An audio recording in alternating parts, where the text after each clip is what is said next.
नमस्कार दोस्तों, आगामी दरोगा की 1806 पदों पर नियुक्ति हेतु किरण पब्लिकेशन के द्वारा 33 मॉडल पेपर के 10वें प्रैक्टिस शीट में आपका स्वागत है। तो दोस्तों, अगर वीडियो पसंद हो तो वीडियो को लाइक करें, चैनल को सब्सक्राइब करें और अपने महत्वपूर्ण सुझाव जो है कमेंट करके बताएं। चलिए तो शुरू करते हैं। आज का पहला प्रश्न है, दिए गए कथन को पूरा कीजिए। अशोक के अधिकांश जो शिलालेख हैं किस भाषा में और किस लिपि में है? तो इस प्रश्न का सही आंसर हो जाएगा विकल्प एक। अशोक के अधिकांश जो शिलालेख थे वो प्राकृत भाषा में थे और ब्राह्मणी लिपि में थे। तो विकल्प एक जो इस प्रश्न का सही आंसर है। अगला प्रश्न देखते हैं, कौन सा मौर्य भारतीय सम्राट अपने शिलालेखों और स्तंभों के लिए प्रसिद्ध है? इस प्रश्न का सही आंसर हो जाएगा विकल्प एक। अशोक जो है अपने शिलालेखों और स्तंभों के लिए सबसे ज्यादा प्रसिद्ध है। अगला प्रश्न देखते हैं, नीचे दी गई जानकारी के आधार पर प्राचीन स्थल की पहचान कीजिए। यह गुफाओं और चट्टानी आश्रयों वाला एक पुराना स्थल है। लोगों ने इन प्राकृतिक गुफाओं को इसलिए चुना क्योंकि यह बारिश, गर्मी और हवा से आश्रय प्रदान करती थी। ये शैलाश्रय नर्मदा घाटी के नजदीक स्थित है। तो बताना है ये कौन से शैलाश्रय हैं, भीमबेटका, ब्रह्मगिरी, मेहरगढ़ या इनाम गांव? इसका सही आंसर हो जाएगा विकल्प एक जो है इसका सही आंसर हो जाएगा, यह भीमबेटका है। विकल्प एक इसका सही आंसर हो जाएगा। अगर भीमबेटका को देखें तो भीमबेटका जो है ये शैल आश्रय मध्य प्रदेश में एक पुरातात्विक स्थल है जो प्रागैतिहासिक पूरा पाषाण और मध्य पाषाण काल का फैला हुआ है। यह यूनेस्को के विश्व धरोहर स्थल में भी शामिल है। भीमबेटका शैलाश्रयों की जो खोज है 1957 में वीएस वाकनकर ने किया था। तो विकल्प जो एक है इस प्रश्न का सही आंसर है। अगला प्रश्न देखते हैं, पानीपत की प्रथम लड़ाई किनके बीच हुई थी? प्रश्न का सही आंसर हो जाएगा विकल्प चार। पानीपत की जो प्रथम लड़ाई थी बाबर और इब्राहिम लोदी के बीच हुई थी। और बाबर कब हुई थी? तो ये 21 अप्रैल 1526 को पानीपत की पहली लड़ाई हुई थी। बाबर और इब्राहिम लोदी के बीच में हुई थी। यहाँ से इब्राहिम लोदी वंश का अंत होता है और बाबर का यहाँ से मुगल वंश का जो है बाबर में शुरुआत होता है। तो विकल्प चार जो इस प्रश्न का सही आंसर है। अगला प्रश्न देखते हैं, भारत में औपनिवेशिक सरकार द्वारा भारतीय वन अधिनियम किस वर्ष पारित किया गया था? भारतीय वन अधिनियम कब पारित किया गया है? इसका सही आंसर हो जाएगा विकल्प दो, 1865 में। 1865 का जो भारतीय वन अधिनियम शाही विधान परिषद द्वारा अधिनियमित किया गया और 1865 में भारतीय वन अधिनियम ने भारत में ब्रिटिश उपनिवेशवाद को बढ़ाया और भारत में वनों पर दावा किया। तो विकल्प दो जो है इस प्रश्न का सही आंसर है। अगला प्रश्न है, 1857 के विद्रोह के दौरान गवर्नर जनरल कौन था? इसका सही आंसर हो जाएगा विकल्प एक। 1857 के विद्रोह के दौरान भारत का जो गवर्नर जनरल था वो लॉर्ड कैनिंग था। इस प्रश्न का जो विकल्प एक है सही आंसर है। अगर लॉर्ड कैनिंग के बारे में देखें तो लॉर्ड कैनिंग ने 1856 से 1862 तक भारत के गवर्नर जनरल के रूप में यह कार्य किया। तो इसका कार्यकाल था जो 1856 से 62 था और 1876 से 80 तक लॉर्ड लिटन जो था वो भारत के वायसराय बने रहे। लॉर्ड इरविन की बात करें तो लॉर्ड इरविन का जो कार्यकाल रहा है वो 3 अप्रैल 1926 से 18 अप्रैल 1931 तक इनका वायसराय का कार्यकाल रहा है। तो विकल्प छठा का जो ऑप्शन एक है सही ऑप्शन है। अगला प्रश्न देखते हैं, स्वराज पार्टी के बारे में निम्नलिखित में से कौन सा कथन सही है? इसने 1907 के अधिनियम के तहत परिषद चुनाव में भागीदारी का समर्थन किया था। ये गलत है। सही कथन का चयन करना, तो ये गलत है। इसकी स्थापना CR दास और JL नेहरू ने किया था। गलत है। CR दास और JL नेहरू ने नहीं, मोतीलाल नेहरू ने किया था। तो विकल्प दो भी गलत है। CR दास इसके पहले अध्यक्ष थे, ये सही है। और मोतीलाल नेहरू इसके जो थे वो सचिव थे। और उसके बाद है वह वल्लभ भाई पटेल को केंद्रीय विधानसभा के अध्यक्ष के रूप में निर्वाचित करने में सफल रहती है। ये गलत है। तो इस प्रश्न का जो सही आंसर हो जाएगा विकल्प तीन। CR दास इसके पहले अध्यक्ष थे। अगला प्रश्न देखते हैं, इल्बर्ट अधिनियम के संदर्भ में निम्न में से कौन सा कथन सही है? इल्बर्ट अधिनियम, तो इस प्रश्न का जो सही आंसर है वो विकल्प तीन है। इल्बर्ट नियम जो है इसने भारतीय मजिस्ट्रेटों को यूरोपियों के मुकदमे सुनने के अधिकार दिए। विकल्प तीन जो है इस प्रश्न का सही आंसर है। अगला प्रश्न देखते हैं, रियासतों के प्रवेश की अवधि के दौरान हैदराबाद के निजाम के अधीन पैरामिलिट्री फोर्स को इस रूप में जाना जाता था। जो पैरामिलिट्री फोर्स थी उसको किस रूप में जाना जाता था? तो इस रजाकार के रूप में जाना जाता था। विकल्प चार जो है इस प्रश्न का सही आंसर है। अगला प्रश्न देखते हैं, मधुबनी लोक चित्रकला की एक शैली निम्न में से भारत के किस राज्य में लोकप्रिय है? मधुबनी शैली जो है लोक चित्र की मधुबनी कला शैली, ये मेनली बिहार में ज़्यादा फेमस है। विकल्प 4 जो है इस प्रश्न का सही आंसर है। अगला प्रश्न देखते हैं, रोमन शासक जूलियस सीजर की हत्या कब हुई थी? रोमन शासक जूलियस सीजर की हत्या जो है वो कब हुई थी? तो ये 44 बीसी में हुई थी। रोमन शासक जो जूलियस सीजर की हत्या है वो 44 बीसी में हुई थी। यह रोमन के लोकप्रिय शासक थे और षड्यंत्र के द्वारा इनकी हत्या कर दी गई थी। तो विकल्प 4 जो है इस प्रश्न 3 जो है इस प्रश्न का सही आंसर है। अगला प्रश्न देखते हैं, मनुष्य एक सामाजिक पशु है, इस कथन की टिप्पणी किसने की थी? इस प्रश्न का सही आंसर हो जाएगा विकल्प 1, अरिस्टोटल ने यह टिप्पणी की थी। अरस्तु यूनानी दार्शनिक थे। अरस्तु जो थे उन्हीं को अरिस्टोटल भी कहा जाता है। तो अरस्तु जो थे वो यूनानी दार्शनिक थे, वे प्लेटो के शिष्य व सिकंदर के गुरु थे। अरस्तु ने भौतिक, अध्यात्म, कविता, नाटक, संगीत, तर्कशास्त्र, राजनीति शास्त्र, नीति शास्त्र, जीव विज्ञान सहित कई विषयों पर रचना की। इसने मनुष्य एक सामाजिक पशु है का जो ये टैग है, स्टेटमेंट है, इन्होंने ही दिया था। तो विकल्प 1 जो है इस प्रश्न का सही आंसर है। अगला प्रश्न देखते हैं, भारतीय संविधान का कौन सा अनुच्छेद कुछ मामलों में गिरफ्तारी और नजरबंदी से सुरक्षा प्रदान करता है? इस प्रश्न का सही आंसर हो जाएगा विकल्प 3, अनुच्छेद 22 जो है भारतीय नागरिकों को या कुछ मामलों में उन्हें गिरफ्तारी और नजरबंदी से सुरक्षा प्रदान करता है। तो विकल्प 3 जो है इस प्रश्न का सही आंसर है। और अगर बात करें अनुच्छेद 25 की, तो यह अंतरात्मा की स्वतंत्रता और मुक्त पेशे, अभ्यास और धर्म के प्रचार से संबंधित अधिकार को बढ़ावा देता है। अनुच्छेद 28 यह कुछ शिक्षण संस्थानों में धार्मिक शिक्षा या धार्मिक पूजा की स्वतंत्रता के बारे में बात करता है। वहीं पर अनुच्छेद 32 जो है यह संवैधानिक उपचारों से संबंधित है। तो विकल्प 3 जो है इस प्रश्न का सही आंसर है। अगला प्रश्न देखते हैं, भारतीय संविधान के किन अनुच्छेदों में राज्य नीति के निदेशक सिद्धांत शामिल है? इस प्रश्न का सही आंसर हो जाएगा विकल्प 3, अनुच्छेद 36 से 51 में राज्य के नीति निर्देशक तत्व शामिल हैं। और संविधान का अनुच्छेद 16 से 21 है, इसमें ये जो है मौलिक अधिकारों से संबंधित है। तो विकल्प 3 जो है इस प्रश्न का सही आंसर है। अगला प्रश्न देखते हैं, पहला भारतीय राज्य जहां भारतीय कम्युनिस्ट पार्टी का चुनाव सत्ता के लिए हुआ था? इसका सही आंसर हो जाएगा विकल्प 3, यह केरल में हुआ था। अगला प्रश्न देखते हैं, केंद्रीय फिल्म प्रमाणन बोर्ड एक वैधानिक निकाय है जो भारत में निम्नलिखित में से किस मंत्रालय के अंतर्गत कार्य करता है? इसका सही आंसर हो जाएगा विकल्प 1, यह सूचना और प्रसारण मंत्रालय के अंतर्गत कार्य करता है। अगला प्रश्न देखते हैं, भारत में आर्थिक जनगणना किस मंत्रालय के द्वारा की जाती है? इसका सही आंसर हो जाएगा विकल्प 1, सांख्यिकी और कार्यक्रम कार्यान्वयन मंत्रालय के द्वारा भारत में आर्थिक जनगणना किया जाता है। अगला प्रश्न है, भारतीय संविधान की कौन सी विशेषता इस विचार को दर्शाती है कि शक्ति संकेंद्रण को रोकने के लिए सरकार की शक्तियों को कार्यपालिका, विधायिका और न्यायपालिका शाखाओं में विभाजित किया गया है? इस प्रश्न का सही आंसर हो जाएगा विकल्प 2, शक्ति का पृथक्करण यह दर्शाता है। अगला प्रश्न देखते हैं, राज्यसभा की अधिकतम सदस्य संख्या कितनी होती है तथा राष्ट्रपति द्वारा कितने सदस्यों को मनोनीत किया जाता है? इस प्रश्न का सही आंसर हो जाएगा विकल्प 4, इसका सही आंसर है। अधिकतम जो संख्या होती है 2.5 होती है राज्यसभा की, और राष्ट्रपति द्वारा 12 सदस्य मनोनीत किए जाते हैं। तो विकल्प 4 जो इस प्रश्न का सही आंसर है। अगला प्रश्न है, भारत में कौन सा निकाय उपभोक्ताओं के अधिकारों की सुरक्षा और प्रचार प्रसार करने तथा उपभोक्ता संरक्षण सुनिश्चित करने के लिए उत्तरदायी है? इस प्रश्न का सही आंसर हो जाएगा विकल्प 4, राष्ट्रीय उपभोक्ता विवाद निवारण आयोग। विकल्प 4 जो इस प्रश्न का सही आंसर है। अगला प्रश्न देखते हैं, भारतीय संविधान के निम्नलिखित में से किस भाग का संबंध राजभाषा से है? तो इस प्रश्न का सही आंसर हो जाएगा विकल्प 3, भाग जो है भाग 17 जो है, हाँ भाग जो 17 जो है वो यह भारतीय संविधान की राजभाषा से संबंधित है। तो विकल्प 3 जो इस प्रश्न का सही आंसर है।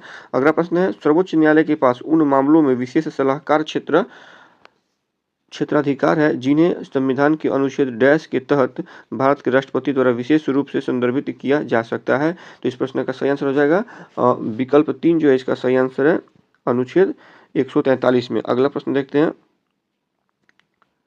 भारतीय संविधान के अनुच्छेद 51A के अनुसार एक नागरिक के कितने मौलिक कर्तव्य हैं? इस प्रश्न का सही आंसर हो जाएगा विकल्प 11 जो है भारतीय नागरिक के मौलिक कर्तव्य दिए गए हैं। मौलिक कर्तव्यों को यूएसएसआर से लिया गया है।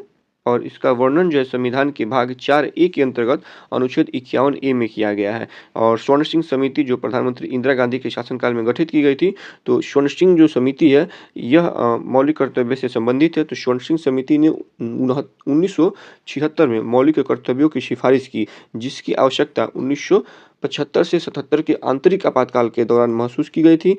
संविधान के 42वें संशोधन अधिनियम 1976 के द्वारा 10 मौलिक कर्तव्यों को शामिल किया गया।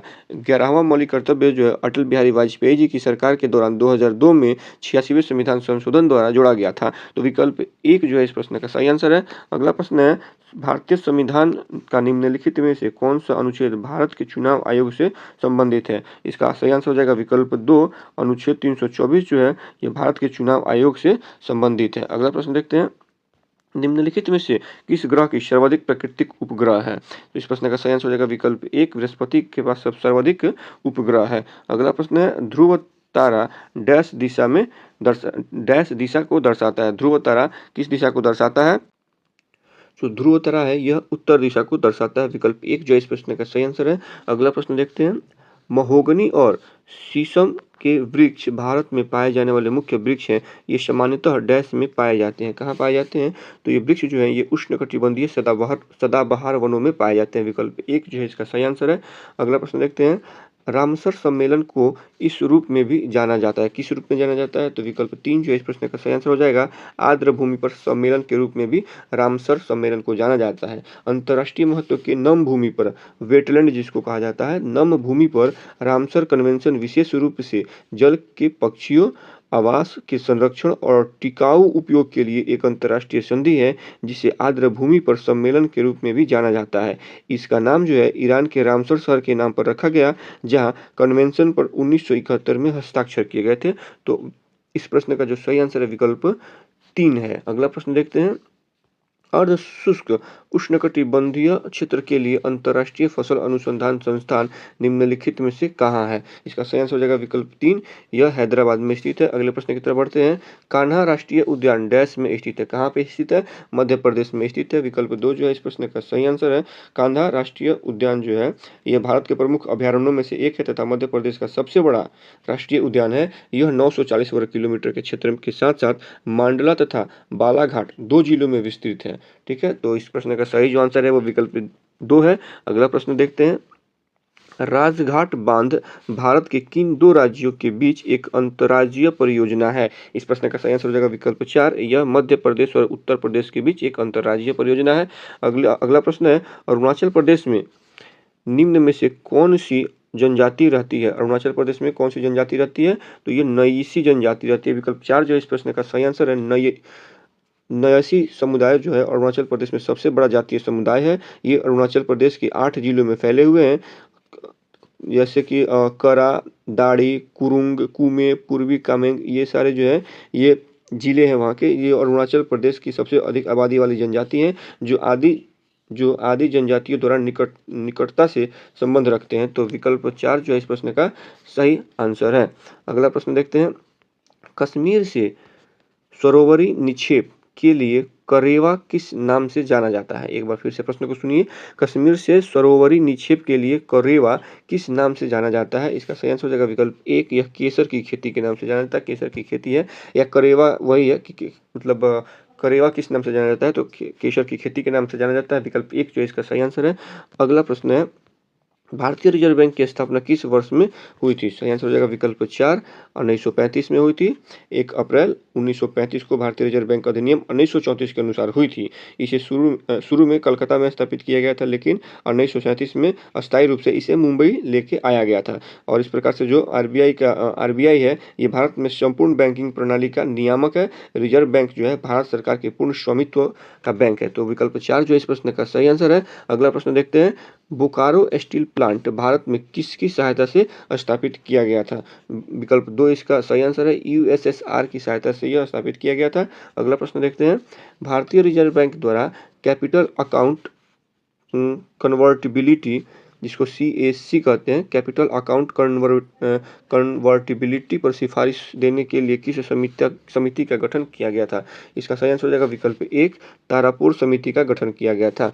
अगला प्रश्न है, भारतीय नियामक संस्थान ट्राई का पूर्ण रूप क्या है? तो ट्राई का पूर्ण रूप है telecom regulatory authority of India. विकल्प 2 जो है इस प्रश्न का सही आंसर है।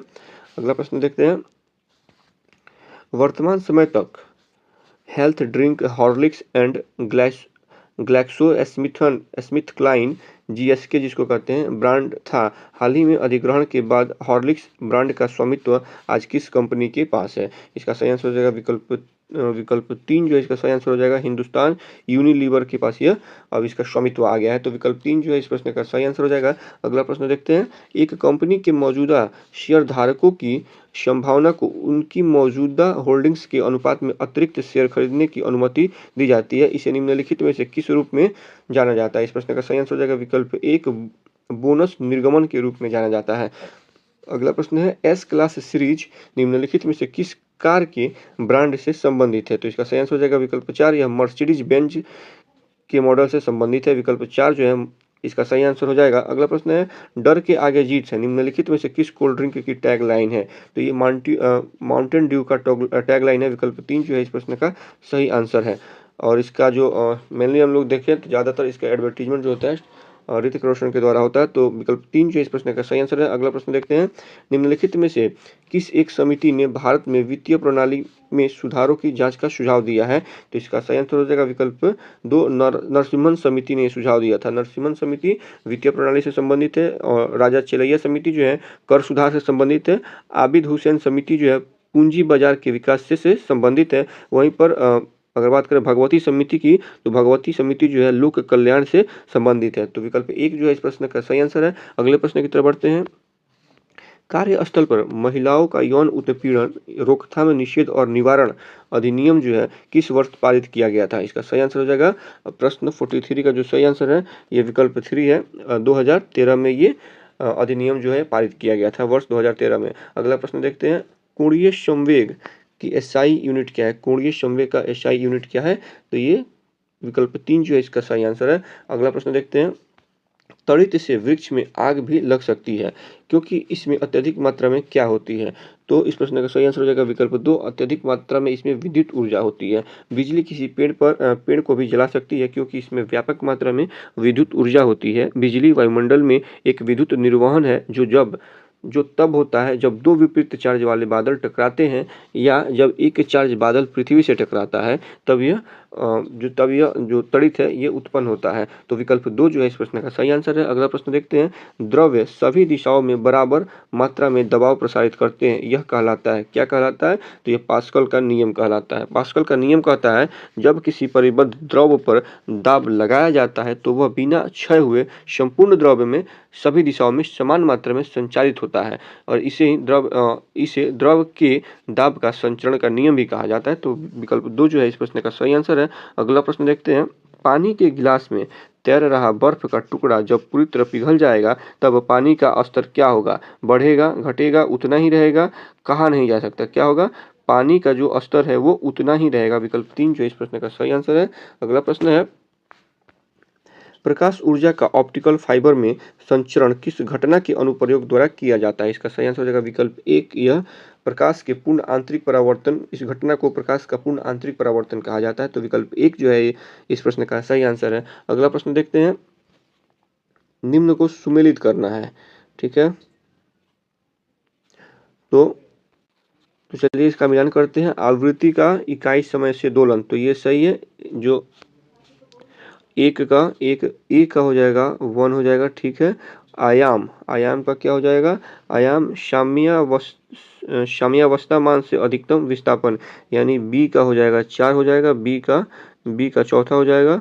और लोलक जो है ऐसी युक्ति जिसमें धागे के सिरे पर भार झूलता हो, हाँ तो सी का हो जाएगा दूसरा और डी का हो जाएगा तीसरा। आवर्त सारणी में परमाणु संख्या के क्रम से रासायनिक तत्व, तो एक का पहला है, ए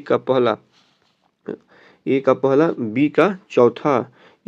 बी का चौथा और सी का जो है वो दूसरा। तो विकल्प 3 जो है इसका सही आंसर हो जाएगा। अगला प्रश्न देखते हैं। निम्नलिखित में से किस ग्रीन हाउस गैस में सबसे अधिक ऊष्मा जाल क्षमता होता है। इस प्रश्न का सही आंसर हो जाएगा विकल्प 1 मीथेन में सबसे अधिक ऊष्माजाल क्षमता होता है। मीथेन जो है ये वायुमंडल में ग्रीन हाउस गैस का लगभग 9% हिस्सा है। इसमें ऊर्जा फंसाने की उच्चतम क्षमता है, जो इसे CO2 या जल वाष्प की तुलना में ऊष्मा को ग्रहण करने के लिए अधिक प्रभावी बनाता है। तो विकल्प 1 जो है इस प्रश्न का सही आंसर है। अगला प्रश्न है, निम्नलिखित में से कौन सा एक उर्वरक की श्रेणी नहीं है? उर्वरक की श्रेणी में नहीं आता है, कौन है? तो 51 का जो 3 है ये सही आंसर है। आयरन जो है ये उर्वरक की श्रेणी में नहीं आता है। उर्वरकों का जो सामान्य वर्गीकरण है, नाइट्रोजन ये उर्वरक है, फास्फेट उर्वरक है, पोटेशियम उर्वरक है। इस प्रकार लौह जो है ये उर्वरक नहीं है। तो विकल्प 3 इस प्रश्न का सही आंसर है। अगला प्रश्न है, TPU एक कृत्रिम बहुलक का लघु नाम है जिसके गुण रबर और प्लास्टिक के बीच के होते हैं। टीपीयू का पूरा नाम बताना है। तो टीपीयू का पूरा नाम होता है थर्मोप्लास्टिक पॉलीयूरेथेन। विकल्प 3 जो इस प्रश्न का सही आंसर है। अगला प्रश्न है, कृत्रिम बहुलक में से कौन सा कृत्रिम रेशम के रूप में जाना जाता है? तो इसका सही आंसर हो जाएगा विकल्प 2 रेयॉन जो है वो कृत्रिम रेशा के रूप में जाना जाता है। और रेयॉन जो है पुनर्जीवित सेल्यूलोज से निर्मित एक तंतु है। चूंकि इसका उत्पादन प्राकृतिक रूप से मिलने वाले बहुलकों से किया जाता है, इसीलिए वास्तव में यह न तो पूरी तरह से एक कृत्रिम तंतु है और न ही एक प्राकृतिक तंतु है, यह एक अर्ध कृत्रिम तंतु है। कपड़ा उद्योग में रेयॉन को विस्कोस रेयॉन या कृत्रिम रेशम के नाम से जाना जाता है। उच्च प्रकाश गुणवत्ता के कारण यह तंतु आमतौर पर काफी चमकदार होता है। तो विकल्प 2 जो है इस प्रश्न का सही आंसर है। अगले प्रश्न की तरफ बढ़ते हैं, तारपीन का तेल निम्नलिखित में से किस पौधे की लकड़ी से निकाला जाता है? तो इसका सही आंसर हो जाएगा विकल्प 4 यह पाइन के लकड़ी से निकाला जाता है। अगला प्रश्न है, कौन सी ग्रीन हाउस गैस पृथ्वी के वातावरण में सभी ग्रीन हाउस गैसों में सबसे प्रचुर मात्रा में है? इस प्रश्न का सही आंसर हो जाएगा विकल्प डी पानी की वाष्प जो है। विकल्प 4 जो है इस प्रश्न का सही आंसर है। अगला प्रश्न है, ओजोन परत की मोटाई किसके संदर्भ में व्यक्त की जाती है? डॉब्सन के संदर्भ में व्यक्त की जाती है। विकल्प 1 जो है इस प्रश्न का सही आंसर है। डॉब्सन इकाइयों के संदर्भ में ओजोन परत की मोटाई व्यक्त की जाती है। यह पृथ्वी के वायुमंडल में संकुचित होने पर ओजोन की भौतिक मोटाई को मापता है। तो विकल्प 1 जो है इसका सही आंसर है। अगला प्रश्न है, रिशॉर्पिन का उपयोग निम्न में से किस बीमारी के इलाज के लिए किया जाता है? इसका सही आंसर हो जाएगा विकल्प 4 यह उच्च रक्त किस बीमारी के इलाज के लिए किया जाता है? तो उक्त रक्तचाप की बीमारी के इलाज के लिए रिसर्पिन का प्रयोग किया जाता है। अगला प्रश्न देखते हैं, वयस्क मानव खोपड़ी के चेहरे की हड्डियों की संख्या कितनी होती है? इसका सही आंसर हो जाएगा विकल्प 2 14 होती है।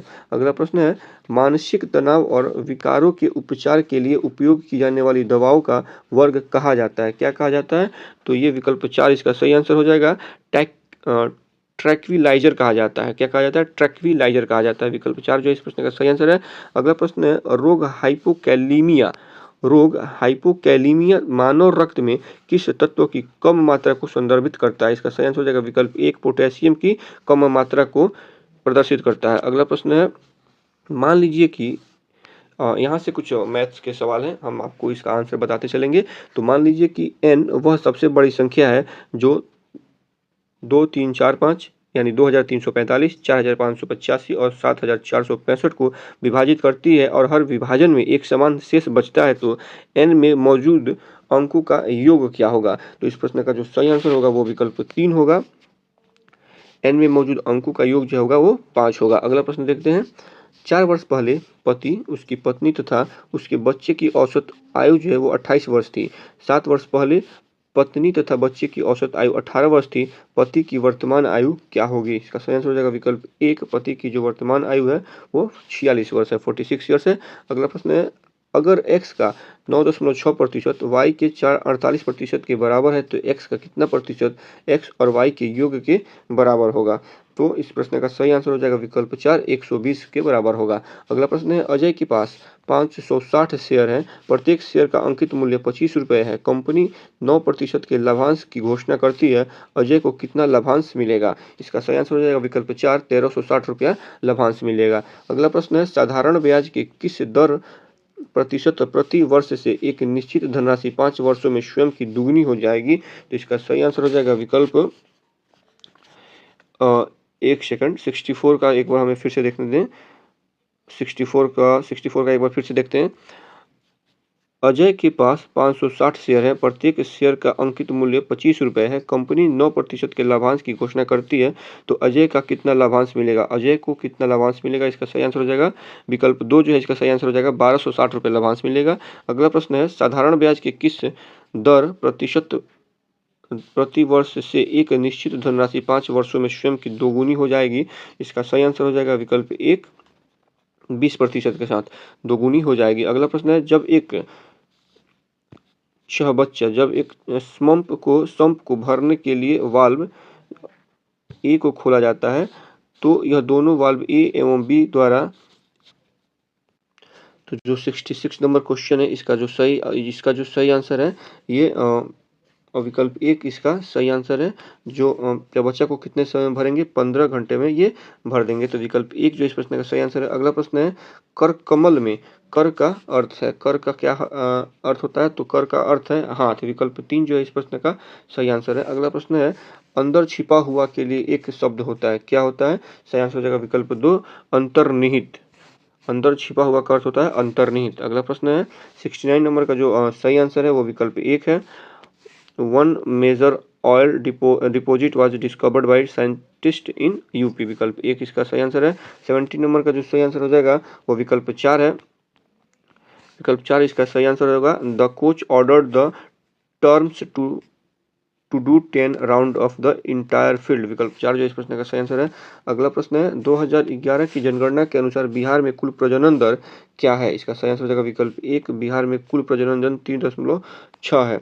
वर्ष 2001 में बिहार में कुल प्रजनन दर जो था 4.4 जन्म प्रति महिला थी, जो 2011 में घटकर 3.6 और प्रति वर्ष निबंधन प्रणाली के आंकड़ों के अनुसार 2016 में और घटकर 3.3 रह गई है, तो विकल्प 1 जो है इस प्रश्न का सही आंसर है। अगला प्रश्न है, बिहार में कुल नगर निगमों की संख्या कितनी है?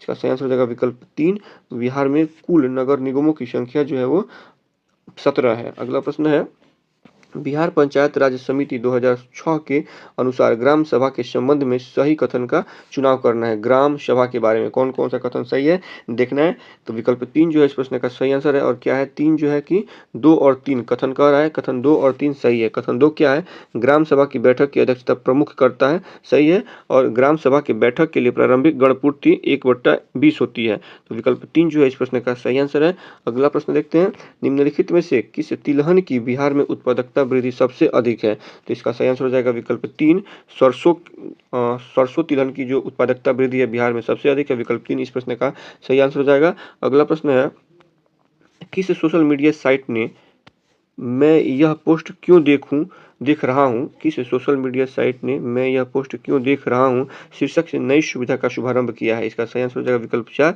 यह फेसबुक ने शुरू किया है। अगला प्रश्न है, संचार का कुछ उद्देश्य होता है, निम्नलिखित में से कौन उनमें से एक है? इसका सही आंसर हो जाएगा विकल्प 1 सूचित करना संचार का एक उद्देश्य भी होता है, तो विकल्प 1 जो इस प्रश्न का सही आंसर है। अगला प्रश्न देखते हैं, अगला प्रश्न है, निम्नलिखित में से किस देश ने विवादास्पद पेगासस स्पाईवेयर को डिजाइन किया और विकसित किया है? इसका सही आंसर हो जाएगा विकल्प 1 यह इजराइल से संबंधित है। अगला प्रश्न है, पश्चिमी नौसेना कमान कहाँ स्थित है? दिए गए विकल्पों में पश्चिमी नौसेना का जो कमान है वो मुंबई में स्थित है। अगला प्रश्न है,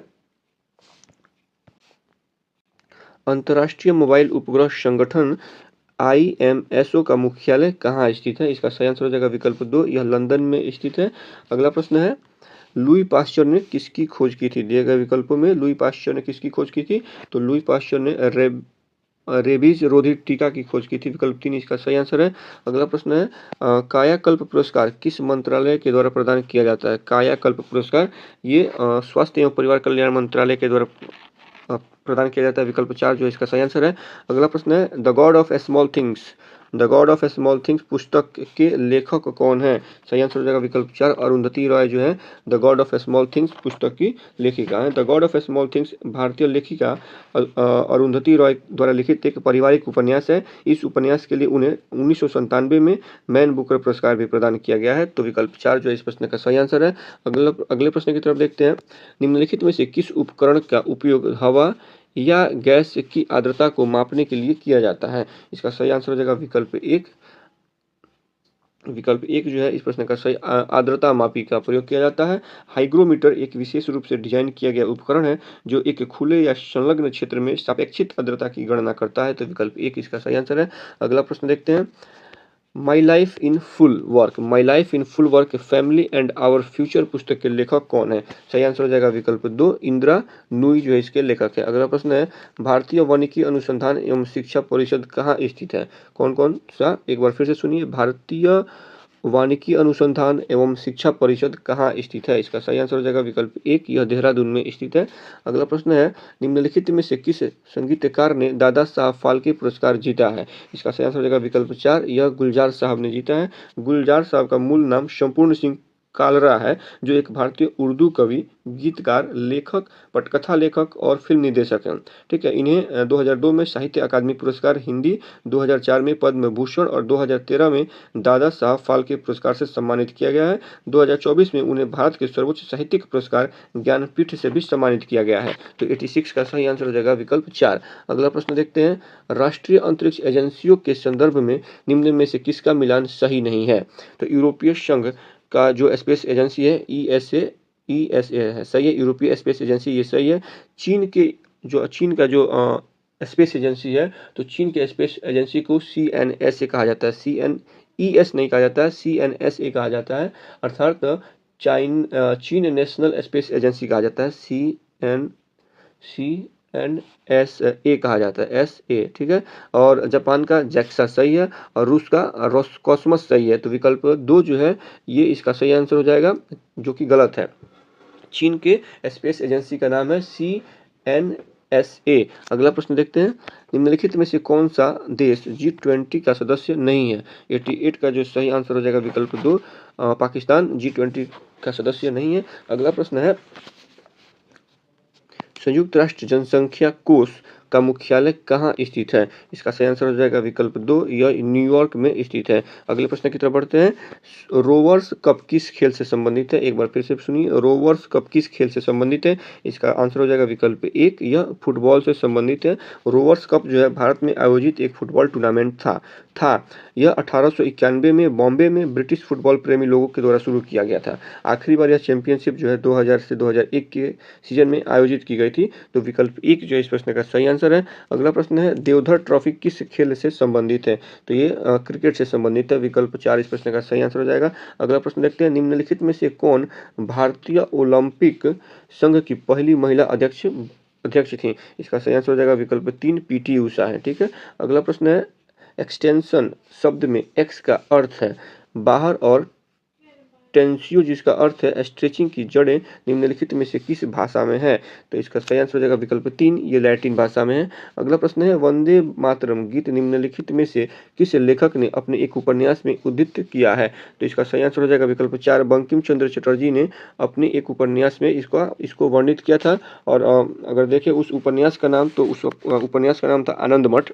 एक मेनली यह जो कविता है आनंद मठ, उपन्यास है आनंद मठ, उसी में से इस गाना को लिया गया है, वंदे मातरम गीत को लिया गया है। तो विकल्प चार जो इस प्रश्न का सही आंसर है। अगला प्रश्न है। मध्य प्रदेश के इंदौर में नोटा ने एक नया रिकॉर्ड बनाया, तो इस वर्ष प्रस्तुत किया गया था। एक बार फिर से प्रश्न को देखते हैं। मध्य प्रदेश के इंदौर में नोटा ने एक नया रिकॉर्ड बनाया है, इसे किस वर्ष प्रस्तुत किया गया था? नोटा जो है किस वर्ष प्रस्तुत किया गया था? तो इस प्रश्न का सही आंसर हो जाएगा विकल्प चार, 2013 में नोटा प्रस्तुत किया गया था। अगला प्रश्न है। नागी और नकटी पक्षी अभ्यारण्य को रामसर साइट से जोड़ा गया, ये किस राज्य में स्थित है? तो ये बिहार राज्य में स्थित है। विकल्प बी जो है इस प्रश्न का सही आंसर है। अगर इसको थोड़ा सा एक्सप्लेन करें तो नागी और नकटी पक्षी अभ्यारण्य को रामसर साइट में जोड़ दिया गया। नागी और नकटी जो है पक्षी अभ्यारण्य मानव निर्मित जलाशय बिहार के जमुई जिले के झाझावन क्षेत्र में स्थित है। तो विकल्प दो जो है इस प्रश्न का सही आंसर है। किस जिले में है ये महत्वपूर्ण है, तो ये जमुई जिले में है। अगला प्रश्न देखते हैं। अल्पसंख्यक समुदाय से पाकिस्तानी सेना में पहली महिला ब्रिगेडियर कौन बनी है? एक बार फिर से प्रश्न को सुनिए। अल्पसंख्यक समुदाय से पाकिस्तानी सेना में पहली महिला ब्रिगेडियर कौन बनी है? इसका सही आंसर हो जाएगा विकल्प दो, हेलेन मैरी रॉबर्ट्स बनी है। कौन? हेलेन मैरी रॉबर्ट्स बनी है। विकल्प दो जो है इस प्रश्न का सही आंसर है। अगला प्रश्न है। सरकारी आंकड़ों के अनुसार भारत को 2023-24 में निम्नलिखित में से किस देश से सबसे अधिक एफडीआई प्राप्त हुआ है? इसका सही आंसर हो जाएगा विकल्प 2, यह सिंगापुर से सबसे ज़्यादा भारत को वर्ष 2023-24 में एफडीआई प्राप्त हुआ था। अगला प्रश्न है, विकसित मानव रेटेड अंतरिक्ष यान की पहली महिला पायलट बनकर इतिहास किसने रचा है? तो इसका सही आंसर हो जाएगा विकल्प 1, सुनीता विलियम्स ने यह इतिहास रचा है। अगला प्रश्न है, 2024 फ्रेंच गुयाना ओपन एकल खिताब किसने जीता है? तो ये कार्लोस अल्काराज ने जीता है। विकल्प 2 जो है इस प्रश्न का सही आंसर है। तो दोस्तों इस प्रकार से प्रैक्टिस शीट 10 का सारे क्वेश्चंस यहाँ पे समाप्त होते हैं। अगर वीडियो अच्छी लगी हो तो प्लीज़ वीडियो को लाइक करें, कमेंट करें, चैनल को सब्सक्राइब करें और फिलहाल के लिए इतना ही। मिलते हैं किसी अगले वीडियो में, तब तक के लिए मस्त रहें, स्वस्थ रहें, पढ़ते रहें। धन्यवाद।